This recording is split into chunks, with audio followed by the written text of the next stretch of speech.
everybody, it's me, Jill, and welcome to Jill Informed. This is the recap of The Real Housewives of Salt Lake City, Season 4, Episode 12, Icy Apologies. All right, this week we open with Heather visiting Angie. Heather's like, where did things go so wrong at the Pioneer lunch? Was it the wagon game? Yeah, Heather, it was the wagon game. Their takeaway, though, is that it was Monica's fault. Angie goes, she took Lisa, throwing her off the wagon really hard. And then she just, came in really hot with the nasty insults. Heather goes, and then she just completely shut down. It was weird. Sure. Heather is realizing that when it comes to Monica, you don't know what you're going to get. Right, because she got angry out of the blue for no reason. It was shocking. Except it wasn't for no reason. It was because you came up with a shady little game that could have been titled, Who Don't You Like? And Lisa went first and she said Monica because she's nasty to women. And then Monica came back at her. Yes, Monica doesn't know how to fight like an adult. She doesn't know how to have disagreements with people. And so it devolves into this, I know you are, but what am I? Kind of a thing. But don't act like she just blew up out of nowhere. Because it wasn't out of nowhere. And then as far as her shutting down, it was because nobody was taking her side. I'm not Monica's defender. I know I sound like I am. For me, it's always a case by case basis. And in this case, I think she had a reason to be angry. So they decide that Heather should talk to Monica one-on-one and figure out where her head is at before the trip to Bermuda because, they don't even know if she's going to go. And they don't want Bermuda to end up being Pioneer Days Part 2. And Heather's like, yeah, I'm going to see her at Meredith's jewelry party. And Angie goes, oh yeah, the party that everybody's talking about, but I wasn't invited to. It's fine. It's fine though. I mean, side note, it really isn't fine because Angie, like her or not, she's a full housewife. So I don't understand how all these people are able to exclude her from things. I mean, we started off the whole entire season with Meredith excluding her from the Palm Springs trip. So, maybe Angie will show up to this too. This next scene is in the car with Whitney and Justin, and I don't know if they're coming from therapy or going to. I think they're coming from a therapy session because they're kind of talking about that. It sounds like it didn't go great, not with each other necessarily, but with the therapist. I feel like Whitney's not loving the therapist. I don't know. Maybe the therapist told them not to dress like twins. But she picks up her phone and she's like, I just got a really bad text. I don't know who it was from, but it was telling her that her best friend, Sherry, is being intubated. We see some flashbacks. She said that Sherry has been to every one of her events, and she has been on the show a couple of times, just in group scenes at a party or something like that. I guess she's been fighting cancer. And Whitney just saw her last week, and she couldn't even get off the couch. Whitney's just feeling bad and kind of helpless. But it does get her and Justin to talk about how their own problems seem trivial in comparison, and that as long as they're both willing to work on their marriage, they're going to be fine. They both say, yes, they are going to work on it. So they both feel lucky. Now we are at Toscano with Meredith and Lisa. Meredith is wearing earrings from her new collection, Plated. Lisa's like, oh my God, I love them. Can I touch? Side note, I don't know why this is just coming to me now. Maybe because I'm slow. But Real Housewives, the franchise, the whole show, is really just the punishment that women have to go through to get free publicity for their stupid new businesses, like their new clothing line or jewelry or skincare or whatever it is that they're hawking. None of these companies would make money if they weren't on The Real Housewives. Nobody would even know about these products if they weren't, seen on national television. So you have to go on a few trips, share a bed with a frenemy, maybe have a fight in drag makeup and a bonnet. It's all worth it when your ugly jewelry sells out, right? So Meredith says to her, so are you all good with Monica now? And Lisa goes, I think so. I mean, I don't know. I can't talk to her. It goes nowhere. It's you're ugly. Fix your face. Get Botox. Girl, get some filler. Like, I'm at a different stage in my life. Yes, and all those comments are from a young, beautiful, yet very insecure woman. I swear to God, if I could change one thing in the world, it would be to instill unshakable confidence into every baby girl from the moment she's born. I think insecurity holds women back from being their best selves, and that there's no stopping a confident woman. I truly believe that. I think so many of the women sabotaging other women stuff is rooted in insecurity. I blame insecurity for a lot. And I think women are so super smart and intuitive that without insecurity hindering them, sky's the limit.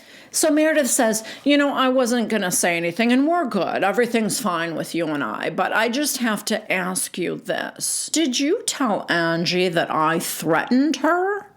And Lisa goes, No, I didn't say that. I said that you said that she's lucky that you're not saying the things you know about her husband or like something like that. And Meredith goes, okay, that's what I thought. Because some of the wording you used when you were talking about Monica reminded me of that. And Lisa goes, no, I don't like that whole well, do you want me to say what I know about her husband? I hate that. I wouldn't want somebody saying that about you. I think it's disgusting. So, in her confessional, Meredith goes, I'm really disappointed now because Lisa and I agreed to discuss things as they come up. But I don't know what's going on here. So at the table, Meredith says, Angie is doing to me what you say Monica is doing to you. Playing victim to your reaction to their bad behavior. Yeah, I still don't know what Monica's bad behavior is. What? Is it telling Angie what the rumor was exactly?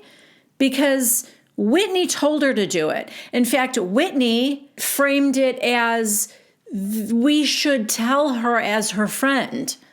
So Monica did it. I also still don't understand what the bad blood is between Meredith and Angie. Because all Meredith said was some sort of hangover from last year about when Angie accused Jen and Heather of doing Barbie scissor kicks in the room. I mean, she just said, well, who would want a friend like that? Something like that. But it didn't sound like there was anything directly to Meredith. So I'm confused about that. Okay, well, in Lisa's confessional, she said it was because Angie said she would never be friends with someone like Meredith. But now I'm wondering why Angie said that. I don't know. Last year wasn't about Angie and Meredith at all. The two of them. So this feels a little manufactured. Anyway, Lisa's Meredith is mad about that. And then Meredith took it up 8 levels and said, I know stuff about her husband. Yeah, and apparently so does everybody else in Salt Lake City. It is all over the streets of Salt Lake City. I mean, it sounds like it's a well-known secret. Yeah, this lunch goes sideways for these two. Lisa uses the word threat, and Meredith corrects her. Then Lisa says she had to pump the brakes on their relationship after Palm Springs because Meredith said she could ruin Angie's life. And she goes, you tell me, Meredith, did you say to Whitney that you could ruin Angie's life? Meredith goes, well, yes, but I mean, we could all ruin each other's lives. There's stuff out there about me. There's stuff out there about you, all of us. But it's interesting. You pumped the brakes with me, but not Angie. I'm not the one bringing the tornado because I don't have to. I know karma comes back, which definitely sounds like a threat. Doesn't it?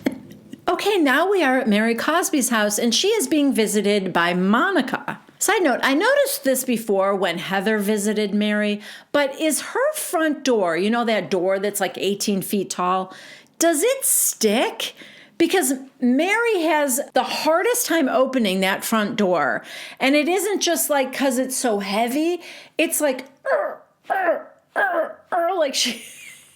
like she opens it in little bits until it's wide enough for somebody to get through. It's really weird. So they sit down to have some cake. I'm shocked Mary is letting Monica eat cake. But Monica tells her that she's losing her mind about Lisa. And she tells her a little bit about what's going on. And Mary goes, well, it seems like you're both at fault a little bit. And then Monica does a pretty good Lisa, I have to say, when she's like, I think I just get under her skin. And Mary says, well, why is that? Why do you think that? And she said, it's, because I called her out on, like her expensive ring. She's always like, oh, Mary, I love that. How many carats? Oh, is this your new Chanel? I love that. I love that. I love that. I love that.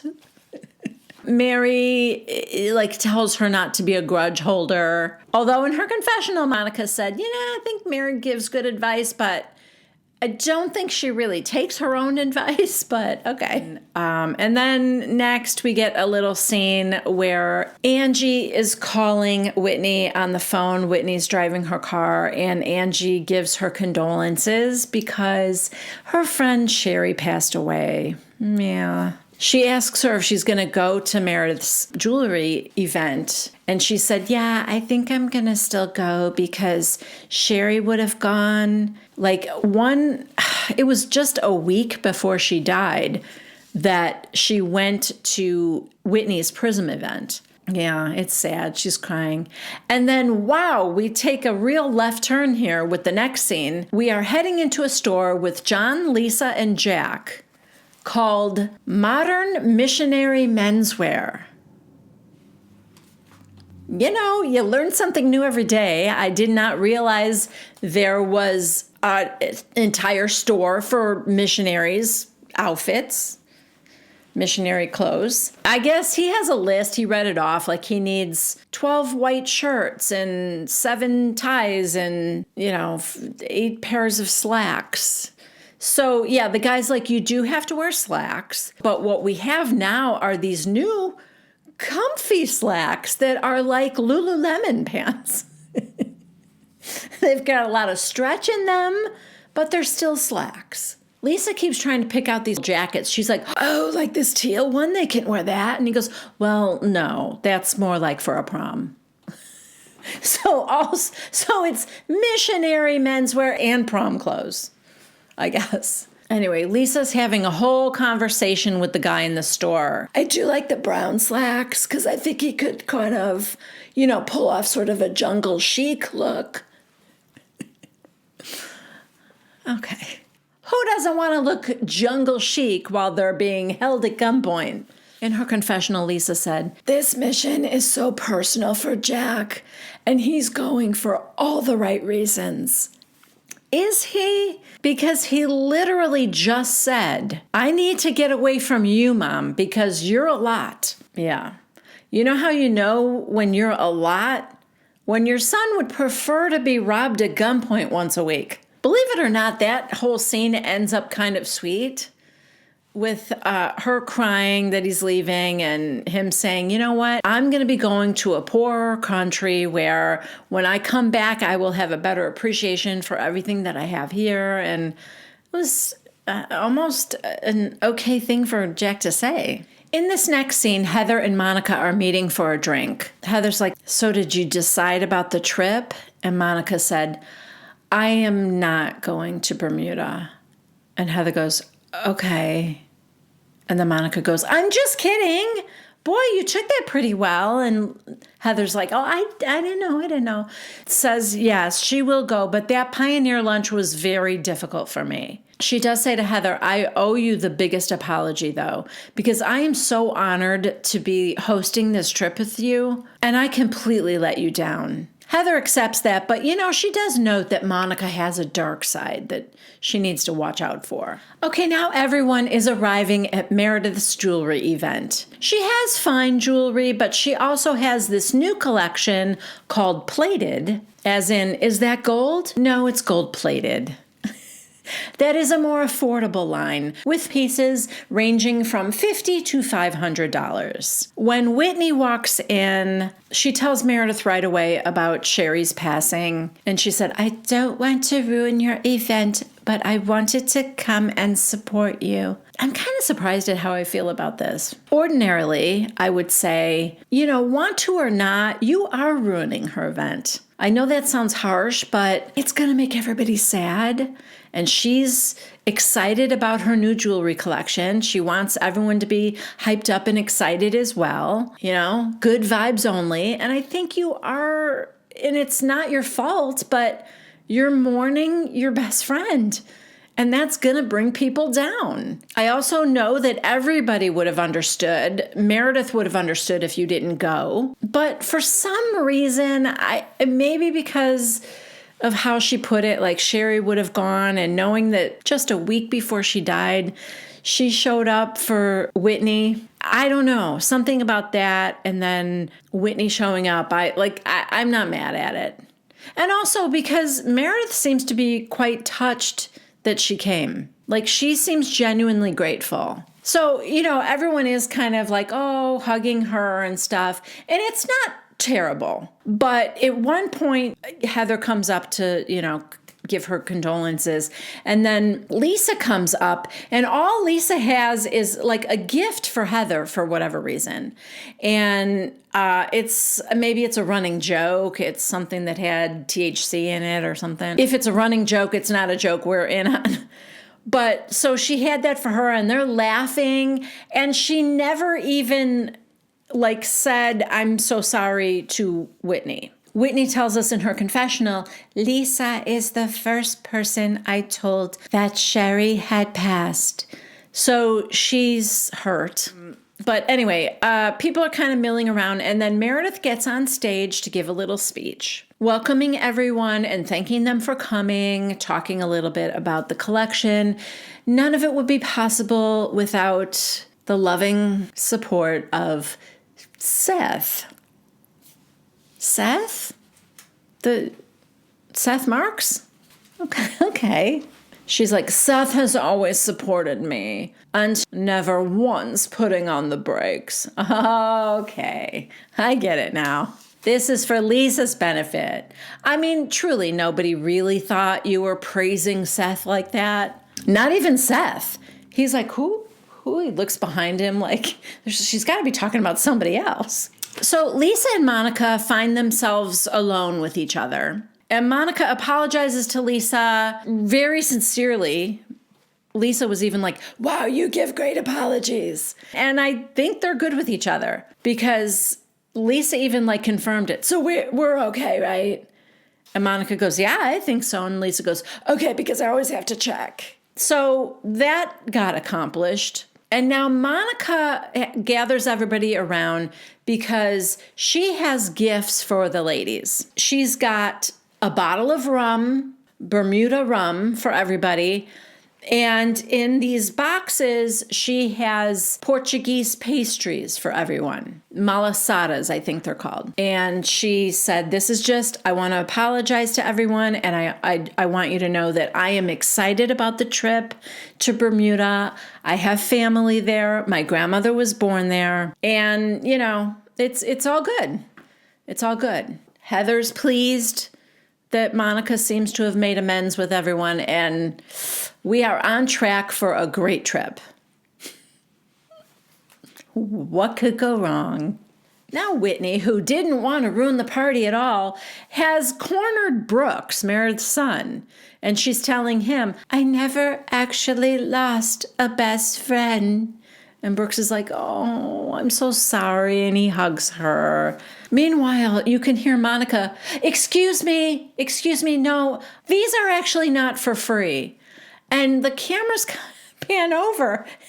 Apparently, some of the guests have been enjoying a few Portuguese pastries. Now, it was dumb of them to leave all the boxes there, number one. Number two, these ladies aren't going to eat those pastries. No, it's not on their diet plans. Come on. Maybe they'll give them to the kids. But I do think it was hilarious that she said these are not for free. As though, what? Would you have charged them for it? You know, like instead of saying, oh, I'm so sorry. These are gifts I gave people. I shouldn't have left them out. You know, I apologize. But anyway, she does kind of make it up to them by saying, you know what? This girl didn't show up. You can have hers. Angie's. And she gives them Angie's rum. It's not that Angie didn't show up. Oh, that's not fair. She wasn't invited. First, as a full housewife, she doesn't get invited to a group event, and then her gifts are given away? Not fair. Justice for Angie. Okay, so now Lisa, who...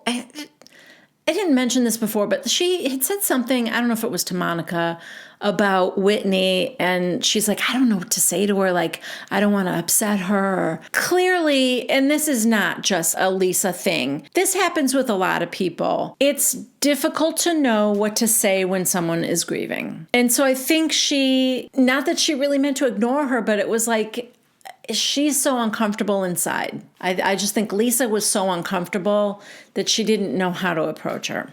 Anyway, she can tell that Whitney has been kind of avoiding her, I think. So she approaches her now and she's like, are you okay? And Whitney goes, well, not really. And then Whitney proceeds to berate Lisa for not acknowledging her, giving gifts to Heather right in front of her, not acknowledging that she lost her best friend. And guys, can I change my mind? Because now I think Whitney should not be there. This is not honoring Sherry. Whitney is making this about her.